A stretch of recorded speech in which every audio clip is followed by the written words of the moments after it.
What do you do sitting at home? How long can you stare at your wife? How long can the wife stare at your husband?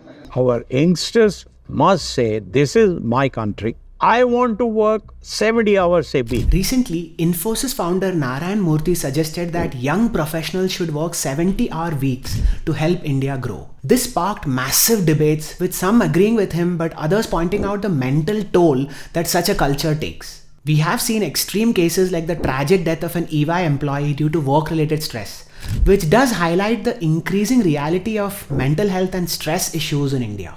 So today I want to talk about a topic that's been on my mind for a while: financial knowledge. Because let's face it, many young professionals and students are stuck with a fundamentally flawed understanding of wealth creation.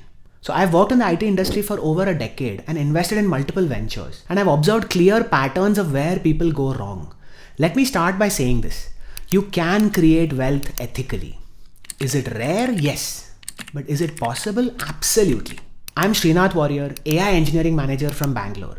Let's break down the 4 basic fundamentals of wealth creation. One of the first non-fiction books that I've ever read was Rich Dad, Poor Dad by Robert Kiyosaki. Robert introduces 2 key concepts which really stood out for me: Cashflow and the ESBI Quadrant. And I think these 2 concepts serve as the foundation for understanding wealth. Let's start with cash flow. Here's how it works. To spend money, you need to earn it. But if you have assets like rental income or investments, your money works for you. When your assets generate enough income to cover your expenses, you achieve financial freedom. Let's look at the flow of money in 3 different scenarios. An ideal cash flow is where income goes into building assets, which then takes care of your expenses. A bad flow is where your income goes directly into your expenses, leaving nothing behind to build assets. But what is worse is when your income goes into liabilities, which end up draining your money apart from your standard expenses. The key here is understanding the difference between assets and liabilities. Assets generate income, liabilities drain it. Now, how do we earn enough to build assets? This is where the ESBI quadrant comes in.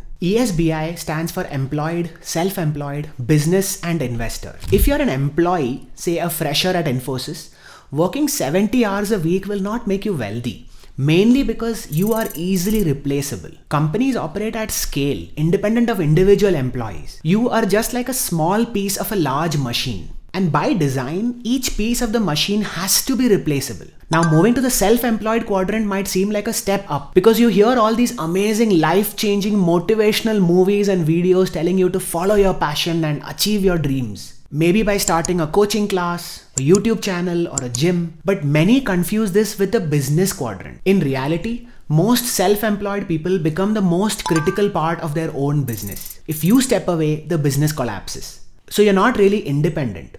You don't really have any freedom. To create real wealth, you need to move to the right side of the quadrant: business or investor.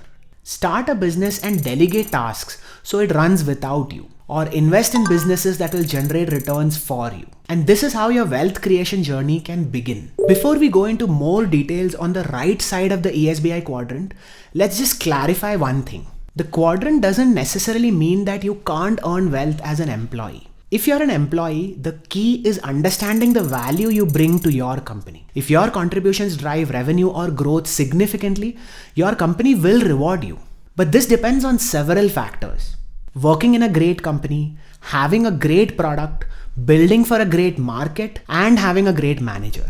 Here's 2 things that you can do to earn more as an employee. First, join a fast-growing startup. Startups prioritize growth above all else and reward high performers generously. You also get to own a piece of the company with ESOPs. And secondly, choose the right role and product. Certain roles and products offer quicker growth and better rewards because of the high value you provide to the company. Now, in general, wealth creation happens in 2 contrasting ways. SIP or systematic investment plan means investing consistently over time. But let's be honest, Gen Z and even millennials struggle with delayed gratification. We live in a world of instant access. Movies, shopping, dating, everything is just a swipe away.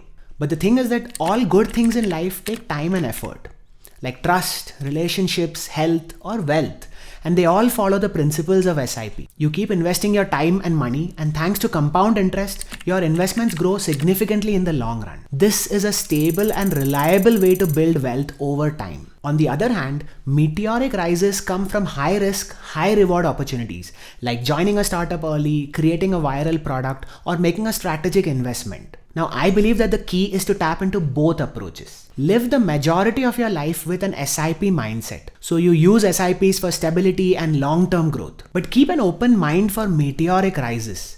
Be patient and alert and look out for strategic opportunities. With the world of AI and tech, such opportunities are more commonly accessible to people than ever before.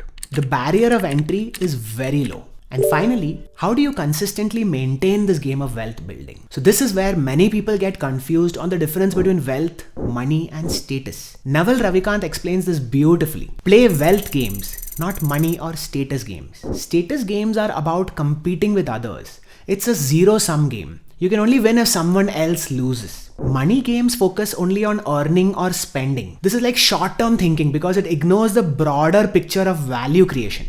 Wealth games, on the other hand, are about building assets and creating long-term value for yourself and others. So stop obsessing over your salary or the car that your colleague drives or the seniority of your role in your company. These are all status or money games. Instead, focus on building assets, creating value, and playing the long-term wealth game. You don't need to work 70 hours a week to create wealth, but you do need financial knowledge, patience to live in the SIP mindset life, and be alert to jump at the right meteoric rise opportunity. If you understand the basics, play the long game, and focus on creating real value, then it's all sorted. If you found this video helpful, let me know in the comments what other topics you would like me to cover next. And don't forget to subscribe for more such videos. Thank you for watching.